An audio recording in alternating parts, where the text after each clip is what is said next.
Hello everyone, it's DuckFairy07. Today I'm playing my Giant Insidious Roots Vengevine brew, and I'm very excited about this one. I've been occasionally trying some Giant Vengevine brews for years, always interested in this archetype, never really got it going, but these new cards just made it happen, and this is, I'm certain, like the best Giant Vengevine list I have ever seen, brewed, tried and played in my life. And I have tried them a lot, always, as I said, trying to do something with Vengevine in Giant colors, but it was never quite good enough. But in this list it kind of all come to place, and because of these new cards we have a Snarling Gorehound.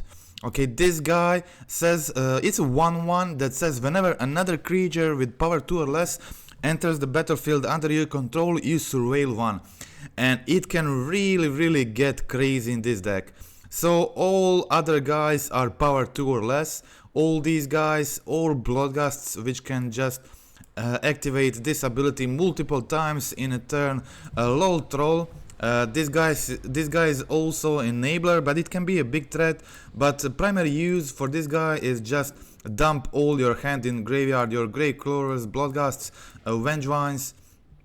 So there is no possibility of a turn 2 Vengevine using Lotleth Troll, like in old Jun lists with what is it called?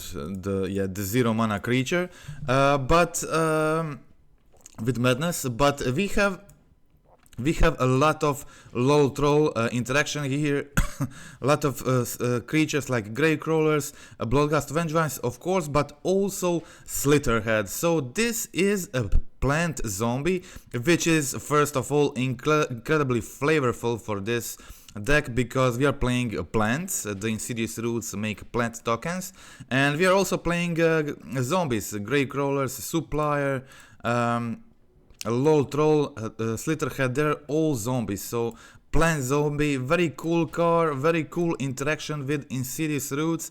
So you scavenge for 0 mana, and for 0 mana you get plant token. I was searching for exactly this type of cards, and when I found this one I knew I have to make something with it. So you scavenge for 0 mana and you make a token, and since you mill that much and you also discard, it's very easy to have multiple of those, or just one in graveyard when you play the Insidious Roots, and then you can just trigger it for free together with all other creatures that do that. It can get really crazy really quick, and that is what I like about this deck. It has really explosive turns, it can do a lot in a turn, and it can surprise you to win out of nowhere using the Goblin Bombardment pings. And yeah, this deck uses Bombardment very good. We have Gravecrawler, of course, which we can use repeatedly. Also Bloodghast is there. Slitherhead, definitely another card you want to sack and then just scavenge for 0. Also often you can sack Vengevine too. And it's not just that, we have Souls of the Lost, very good card for this archetype. This is like a 2 mana 10/10 very easily, very often. And this guy is also enabler.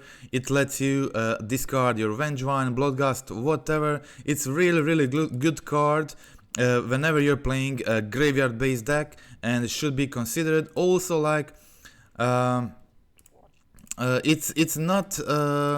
it's not that spectacular with so many recursive creatures like in the Hedron Crab brews, where it can be like attack for lethal on turn 3, but it's still very good, and it is enabler.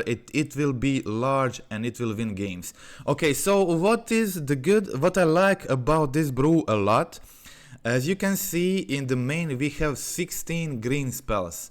That is a lot of green spells, and that enable us to play this 7 card sideboard package. That is like a premium sideboard package you want to play in most decks you can play it in. And aside from that we have Chalice of the Void. I have Maelstrom Pulse. This card is actually pretty good now. It destroys all rhinos on the field, so it destroys permanent and all other permanents with the same name. So similar to Legion's End, it can destroy all rhinos, but it's versatile. It can destroy any permanent, not just a creature with converted mana cost 2 or less, so it's more versatile version of Legion End. I think this is a good sideboard option at the moment. Kills also like Murktide and problematic creatures, big creatures.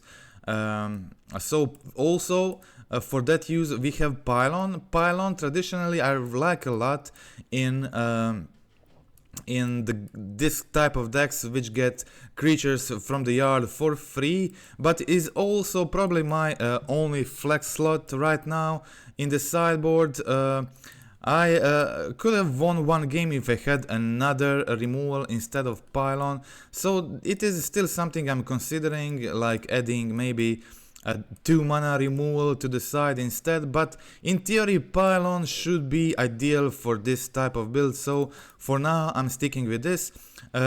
Titan seems to be popular at the moment, so I'm sticking in. Ashiok also, it's good against the decks that depend on their fetches a lot, especially when you're playing first, so can be used like that too. And also the sweet thing is this guy mills you, so you mill yourself, and then which is of course great in this deck, and the reason why I also included this card in this deck, it's because it can be used in fair mid-range matchups which play a lot of fetches, and it passively hates them but also mills you and help you develop your game plan.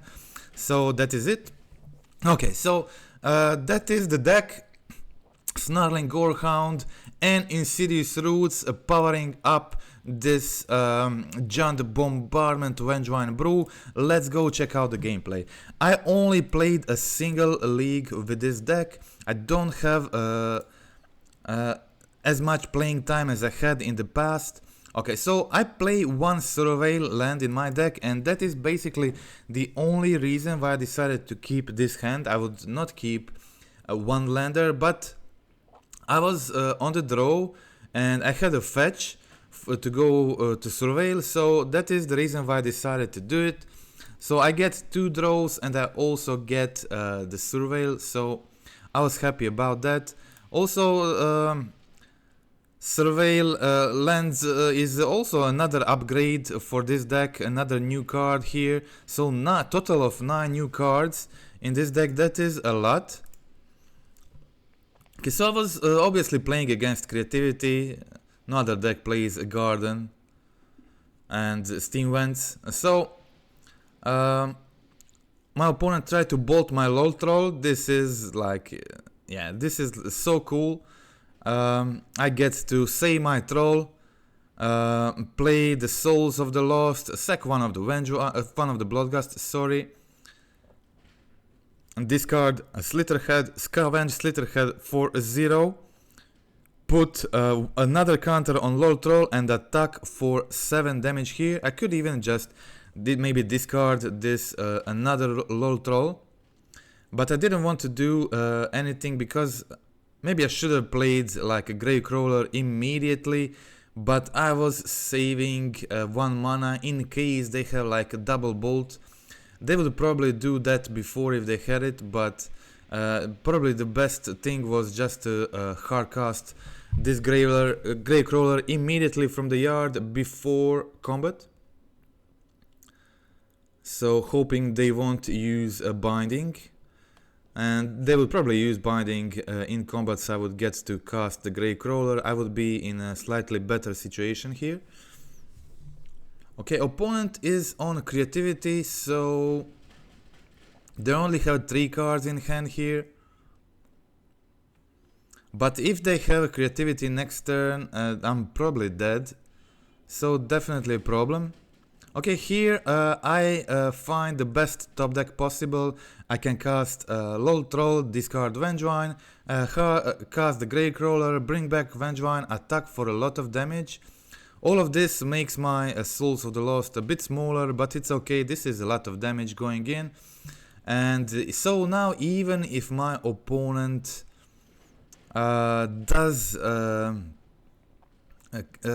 puts Archon on the field, I still have some chance of winning. Okay, so I go in with everything.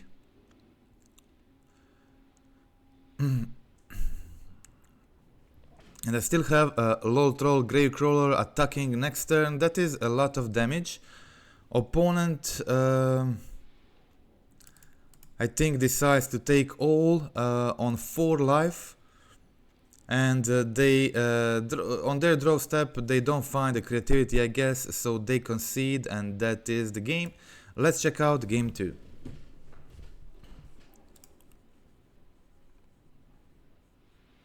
This was a pretty bad hand. I decided to mulligan this. I kept a slightly better hand. I have Gorehound. This hands with Gorehound, if they don't have a removal, can get really crazy. I really like this card. It has a lot of potential. It is a 1/1 though, so it has its limitations, but we play Slitherhead here, so there are options to just go turn 2 Lotleth Troll, play discard Slitherhead and make your Gorehound a 2/2, so there are ways to play around this. And yeah, the Goblin Bombardment is just very good card against creativity. We get to ping all their creativity targets, and this time I had it, they were tapped, so first thing they had to do is remove this bombardment. Without bombardment they can't do much.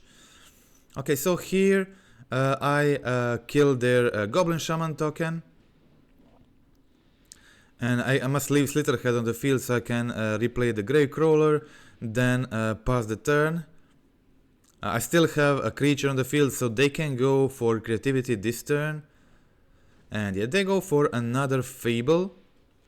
And next turn I have a Bloodghast. I can kill their Goblin Shaman token, then replay the Gravecrawler. Seems like a pretty good situation for me here. So I really want to go for I find a Lotleth Troll. You can see just how good Lotleth Troll is in this deck. So many times it does a great job. And here I attacked for 1, and I was right now in a very good situation. There is just no chance for my opponent to do anything here, but they find Pick Your Poison to kill my bombardment, which makes a big problem for me. And yeah, now I don't have bombardment. Without bombardment I'm in a lot worse situation, so now I'm dependent on my opponent not drawing creativity for a couple of turns. I have 2 Bloodghasts in the yard, so a fetch would be a good option, but my opponent finds Dwarven Mine, and the double Archon seals the game. So let's check out game 3. Drawing double bombardment against them, it's definitely way to victory here. Okay, so not a lot of sideboard cards for this matchup. I just boarded in Pylon. Usually I have a lot of creatures, and it's not a big problem for me. Okay, here I just play Lotleth Troll. I wanted to keep a Slitherhead in hand, and next turn I can, if I draw another creature, I can trigger the Vengevine with it. And this deck plays basically only creatures and enchantments, so it's high chance of drawing one. So I just trimmed 2 Souls of the Lost in this matchup, and 2 Slitherheads for Pylons. And 2 Pylons, and what else I can't even remember right now. Okay, so opponent passing the turn. I need a creature to be in an extremely good situation next turn. And I find a creature, a very good one also. So I can now go like discard Vengevine, play. Yeah, unfortunately I can't I find a Gravecrawler here. If I find like a second Vengevine with the Gorehound ability, I can't trigger it immediately because I already cast my second creature. But I did find a Gravecrawler which was very good, so I cast another Gravecrawler. And it's only turn 3 for the opponent. They don't do much on their turn 3, and they can't definitely deal with this board state this early, so they concede. That is the match. Okay, let's check out another win. We'll go through the wins first and then defeats later. As I said, this was my only league with this deck. I can't play that much, so I don't get to play more than 1-2 leagues with each deck. I have to go switch to the next one. Okay, starting with 2 Gorehounds, I feel like it's very strong. A lot of ways this type of hands can turn into extremely good one. Okay, so maybe I should have played like the Blood Crypt here.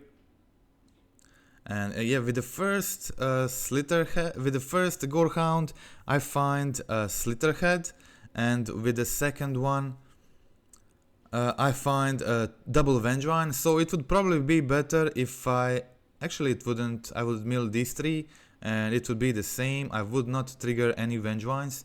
I wanted to do as much as Gorehound abilities as possible, and that is why I decided to play a Gorehound first and Supplier second. I wanted to make my graveyard as big as possible, and you can see here just how crazy this Roots went on turn 3, and even crazier than on turn 4.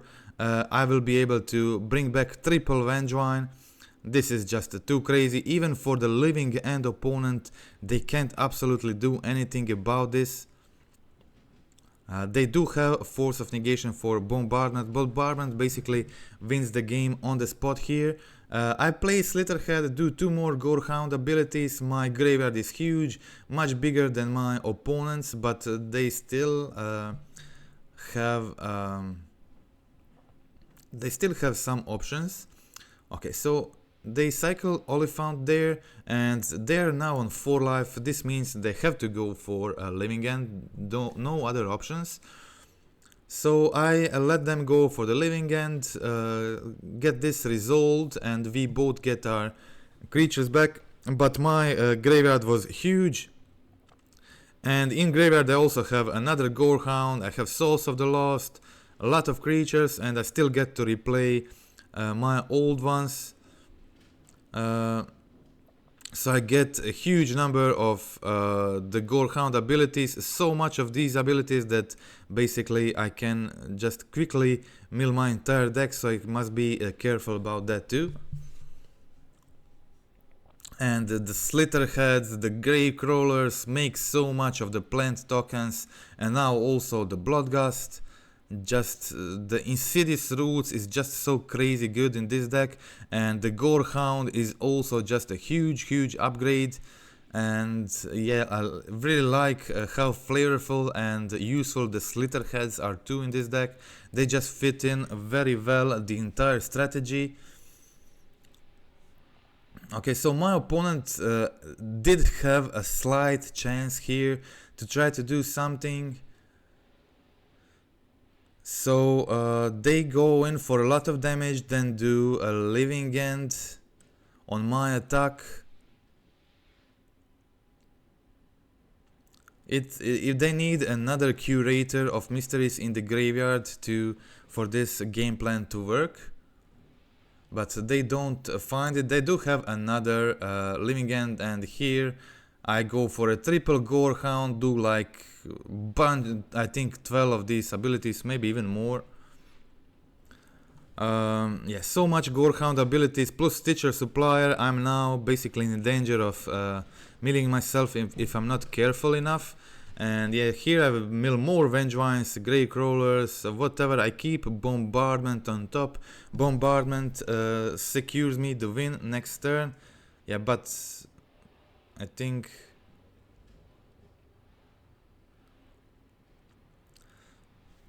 okay, so I do yeah, I just leave Bombardment on top. I want to win with this next turn, and just trigger. I wanted to trigger my Vengevines, and now opponent concedes. That is the game, and yeah. Let's check out the game 2.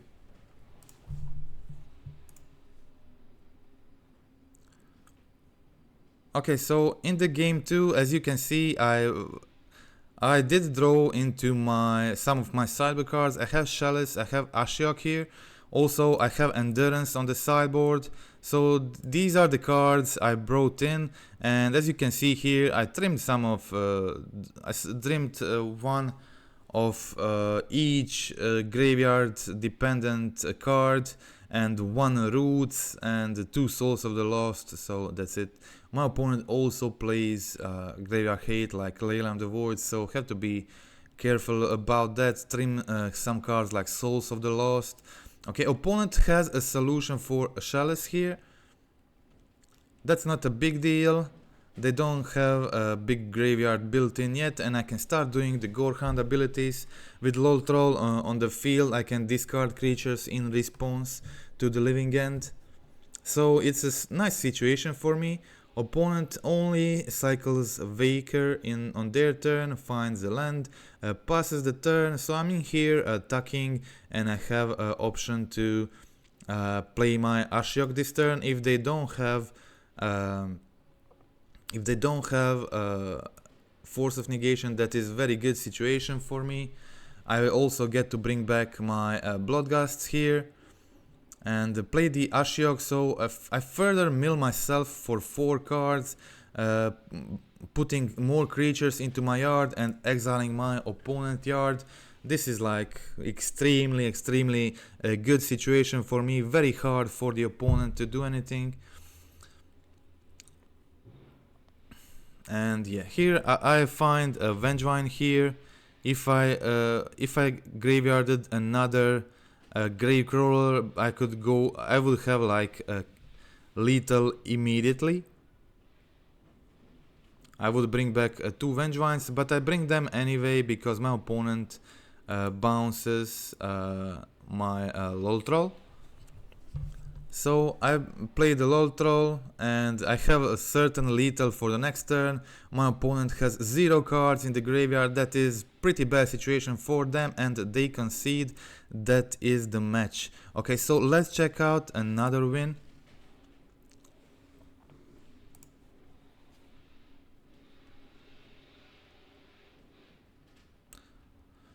Okay, you will see a lot of these starts in the leagues. Leyline is still very popular.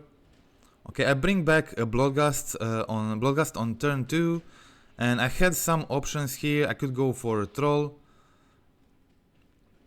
and I could go for a Gorehound plus Gravecrawler, but I decided to go for a Troll here. It does more damage next turn. Also, again, I decide against going for a Vengevine this turn, but instead just killing the Sanctum Weaver with the Bombardment, and then I can go like for a Vengevine next turn. Also Gorehound, just going a triple Vengevine here is game over immediately. Crazy hand. It's just so, this deck is so explosive. I could do this even before, but with Bombardment it was safer play to go for a Bombardment a turn earlier. Okay, so that is it. Let's check out game 2. This was some kind of devotion deck. I don't know, is it something or a brew by my opponent, but they were trying to do a devotion deck, which actually seemed like pretty sweet in this game too.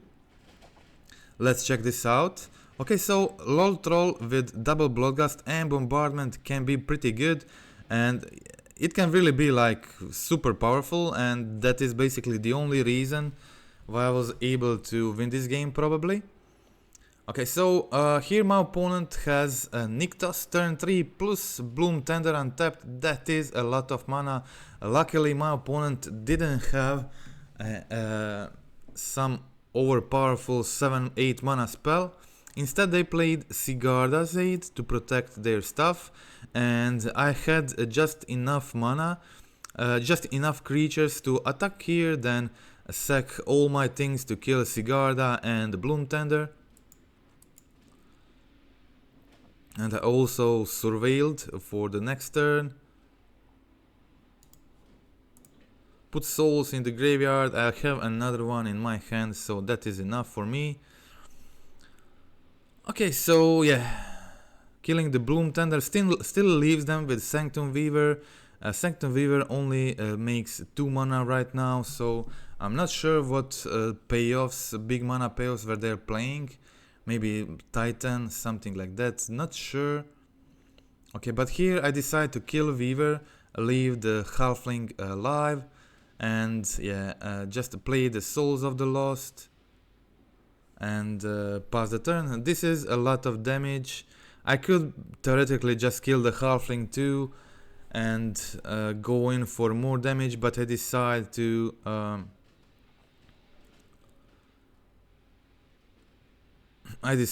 let them jump if they want, and I still have lethal next turn. They have to do something to prevent this, and they play Scion. This is pretty good considering they have Leyline of the Guild Pact here, but I had a Pulse to destroy the Leyline, which means I still go in for a lot of damage. They have to jump souls to stay alive, and that is game over.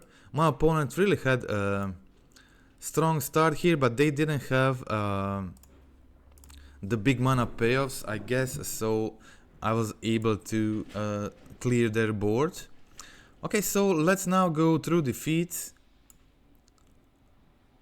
Okay, what else could these defeats come from than from the double Domain Zoo, one of the most played decks right now.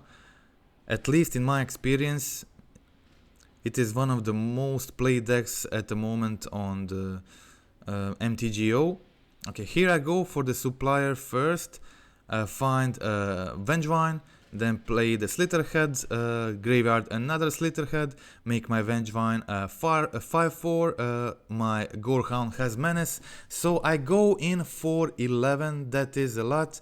I jump the Kavu with the Stitcher Supplier. I was in a very good situation right now, like extremely good.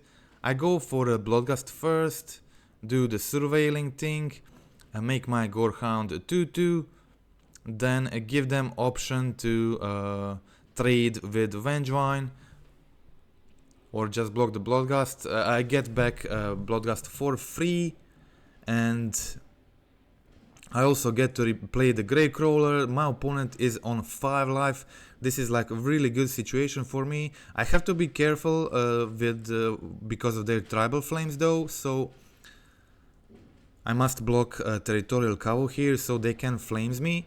And I survive on 6 life, but unfortunately my opponent has another red source and Tribal Flames and Lightning Bolt. So they somehow finished things up on turn 4, despite me having like a really powerful hand. So that is game over. It was a really powerful hand. It is usually okay matchup, but the new Domain Zoo lists can really have a powerful start with the ley lines that can be difficult to win against. And again here I keep a one lander.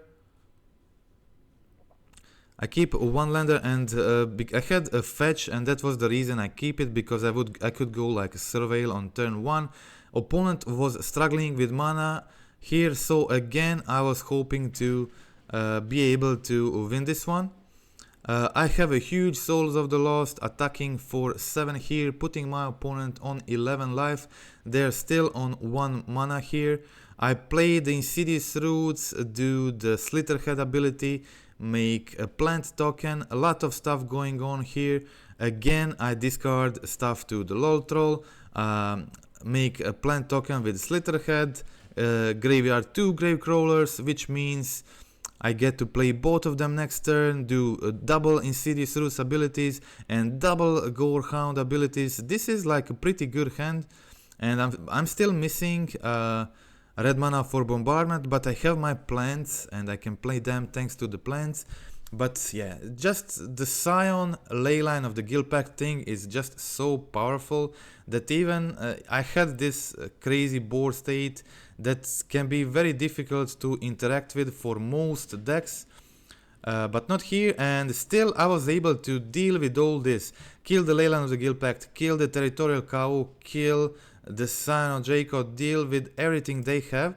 And yeah, this was the situation I was talking about. I find Pylon here. If this was like another removal, I would probably be able to stay in game at least for a couple of turns. I have 2 Gravecrawlers in the graveyard, which means if I draw some zombie, I can replay them from graveyard, start doing the Insidious Roots thing, and the bombardment. This would be unstoppable later. So yeah, unfortunately, Pylon, if Pylon was another removal here, I would maybe be able to get back into this game, but yeah. Okay, I still think Pylon is decent, and does a lot, and it can be very useful in these for what it's needed for, like kill big Murktides, big creatures, or hate bears like Doughty Void Walker, of course. Okay, here I play again another loss against Domain Zoo. This deck has been like most people's #1 nemesis in the leagues lately. You play against this deck almost every league. Okay, here I played my Souls of the Lost as a 2/3. I wanted to trigger the Gorehound ability. That's the reason why I decided to play it as a 2/3 here. Risking a bit, but yeah. Okay, now I go for Insidious Roots, and unfortunately my opponent has a Stubborn Denial. So I wasn't able to start doing the Insidious Roots thing, and they have Scion and the Kavu. I have Souls of the Lost is a good blocker for Kavu here, but I can't block the Scion. I double block here because I expected them to have the binding, which would be game over because of the trample, and my opponent still has a second Kavu and Nekatal, so that is game over. Just 2 powerful starts by Domain Zoo in both of these matches. They really had the nuts. Okay, so game 2, it gets even better for them. Starting with a Leyline of the Guild Pact. Again, I think they had Scion. Okay, I start off with a Gorehound. I had some options here. I decided it's best for me to go for the Bloodghast. Try to trigger the Gorehound. I leave the Stitcher Supplier on top. Stitcher Supplier is not ideal here, but it can graveyard some relevant graveyard synergies here, because I have Insidious Roots, but I'm also kind of missing my lands. But yeah, the Supplier mill was not good. I milled like triple Lotleth Troll and find one Gravecrawler after that, and my opponent already had like Leyline plus Scion. They also holded Interaction, and yeah, I was hoping to find maybe a Vengevine, but I didn't find it, so no point of even triggering it with the Gravecrawler. And opponent has more burn spells to fasten things up, so that is another loss against the Domain Zoo. Okay, so I think this matchup is more than winnable. I think opponents had like a really good hands, really good starts. Souls of the Lost is great against them. They mostly don't play much graveyard hate. It's mostly just to rest in pieces or something, just nothing. Some lists don't play anything. Zero, but also yeah, Kavu does graveyard hate when it attacks. It can be annoying, so it's important to have a removal there. So Maelstrom Pulse, Pylon, Force of Vigor, all work well. I'm not sure if I show this, but I board in like this. These 6 cards for the matchups like that one. 2 Forces, 2 Pulse, and 2 Pylons. Just trim some of the graveyard stuff, like 1 Gravecrawler, 1 Slitherhead, 1 Bloodghast, 1 Insidious Roots, and stuff like that. Okay, so That is it. Hope you like the league. Hope you like the gameplay with this brew. I think this is one of the most exciting brews I played with in post the Murders at Carlo release.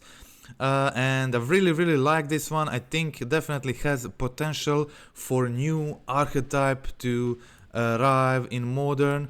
I expect like this to be medium power level archetype that is very fun to play and definitely can win a lot of games, and something to look at because this Gorehound is proving to be very good at enabling the graveyard.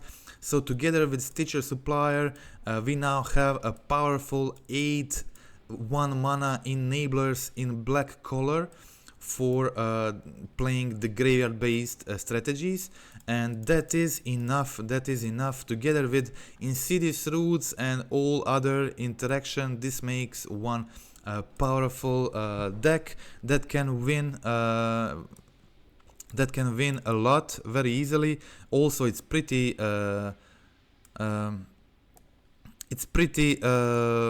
resilient to the graveyard hate. I think I'm not sure if there was another if that match was in this league, but I played a match recently where I win just over graveyard hate with just playing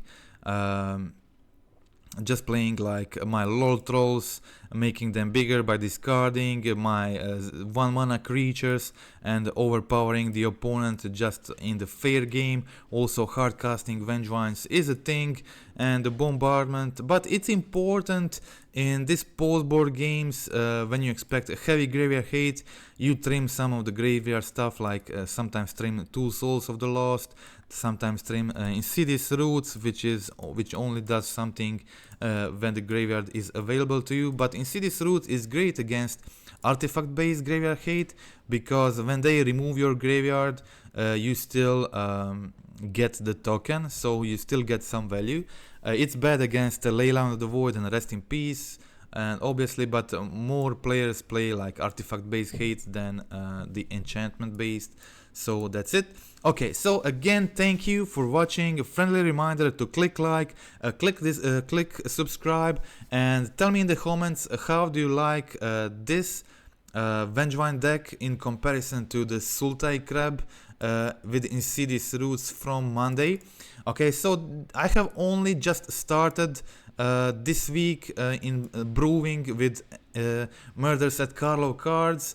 I only so far, until like a few days ago, I only played brews with Leyline of the Guild Pact, and I have now only started doing other brews, so there will be a lot more variety in the next few weeks on the channel. So okay, again, that's it for today. Thank you for watching and goodbye.